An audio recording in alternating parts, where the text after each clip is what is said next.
अगर आप जेएनयू में विरोध प्रदर्शन करते हैं तो आपको महंगा पड़ेगा। जेएनयू प्रशासन ने अपने किसी भी शैक्षणिक भवन के 100 मीटर के दायरे में पोस्टर लगाना और विरोध प्रदर्शन करना अब रोक लगा दी है और इसका उल्लंघन करने पर 20,000 रुपए तक का जुर्माना लगाया जा सकता है। ये निष्कासन भी हो सकता है। इससे पहले प्रशासनिक ब्लॉक जिसमें कुलपति, रजिस्ट्रार और प्रॉक्टर समेत अन्य के कार्यालय हैं, 100 मीटर के दायरे में विरोध प्रदर्शन पर अदालत के आदेश से रोक लगाई गई थी पहले।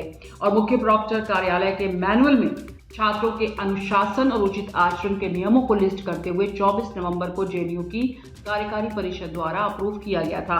तो ये एक मैनुअल के रूप में आया है जिसको अप्रूव भी कर दिया गया है और अब छात्रों में कहीं ना कहीं एक बेबसी सी नजर आ रही है, क्योंकि देखिए जेएनयू का जो एक माहौल है वो बिल्कुल अलग, यूनिवर्सिटीज जो तमाम यूनिवर्सिटीज दिल्ली में हैं उनसे बिल्कुल एक अलग माहौल रहा है जेएनयू का। वहाँ पर एक्टिविस्ट भी रहे हैं, वहाँ पर छात्र अपनी खुलकर बात भी रखते हैं। अगर उनको एबीवीपी के साथ जाना है तो एबीवीपी के साथ जाएंगे, एसएफआई या कई गुट हैं वहाँ पर, कई अगर हम कहें तो ग्रुप्स हैं जिसमें छात्र ज्वाइन करते हैं और बढ़ चढ़कर उसमें हिस्सा लेते हैं। उसमें और भी तमाम तरह की सिर्फ प्रोटेस्ट ही नहीं बल्कि और भी तमाम तरह की एक्टिविटीज़ उसमें होती हैं। टाइम्स ऑफ इंडिया से बात करते हुए जेएनयू की वीसी शांतिश्री धूलीपुड़ी पंडित ने दावा किया कि मैनुअल को पूरी तरह से हाई कोर्ट के फैसले और कानून के नियम के अनुसार ठीक किया गया है। प्रॉक्टर के ऑफिस के कानूनी निकाय के रूप में कार्य करता है जो अपने कर्तव्यों का पालन करता है। कई छात्रों ने अपनी फीस भी नहीं भरी है।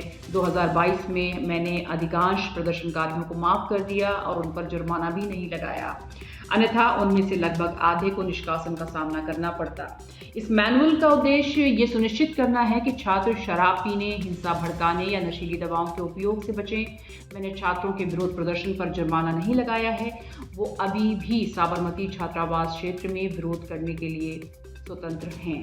तो ये मैनुअल की जो ड्राफ्ट है वो हमने आपको बताया है, लेकिन अगर इस तरह की एक्टिविटीज़ यानी कि अगर देश विरोधी नारे वहाँ पर लगाए जाते हैं या फिर कुछ ऐसी बातें कही जाती हैं या लिखी जाती हैं दीवारों पे, क्योंकि आपको बता दें कि जब एक दीवार पर ये देश विरोधी नारा लिखा गया था उसके बाद ही यूनिवर्सिटी ने इस पर सख्ती से पालन किया है और उसका संज्ञान लिया है। लेकिन इन सब के इधर अगर हम स्टूडेंट से बात करते हैं तो वो उनका ये मानना है कि विरोध प्रदर्शन करना हमारा राइट है, हमारा हक है, हम विरोध प्रदर्शन कर सकते हैं। लेकिन इस तरह का जो मैनुअल आया है, जिस तरह की सख्ती यूनिवर्सिटी की तरफ से बढ़ती जा रही है वो ठीक नहीं है। और उनका साफ तौर पर ये मानना है कि एक्टिविटीज़ यहाँ पर अगर होती हैं या एक्टिविज़्म जो है अगर यहाँ पर होता है, अगर छात्र अपनी बात को रखते हैं तो उसमें हर्ज नहीं होना चाहिए। लेकिन इस तरह का मैनुअल जिसमें 20,000 रुपये फाइन है, तो एक स्टूडेंट जो गरीब हैं, जो फीस नहीं भर सकते अपनी और काफ़ी गरीब घर से ताल्लुक़ रखते हैं, अगर आप वहाँ का पूरा एक डेटा निकालें यूनिवर्सिटी का तो आपको लगेगा कि जेएनयू में कुछ ऐसे स्टूडेंट्स हैं जो कि पार्ट टाइम जॉब्स भी करते हैं अपनी फ़ीस भरने के लिए। तो ऐसा कुछ है, लेकिन वहाँ पे स्टूडेंट्स में एक गुस्सा देखने को मिल रहा है। उनका ये साफ तौर पर कहना है कि इसको लेकर हम ज़रूर आगे बातचीत करेंगे, लेकिन ये ठीक नहीं है। इस तरह की सख्ती करना या इस तरह का मैनुअल देना या इस तरह की पनिशमेंट के 20,000 का जुर्माना, ऊपर से 2 सेमेस्टर अगर ज़्यादा सख्ती बरती गई तो 2 सेमेस्टर भी करना अलाउ नहीं होगा, यानी कि 2 सेमेस्टर वो नहीं पूरे कर पाएंगे, निष्कासन भी हो सकता है।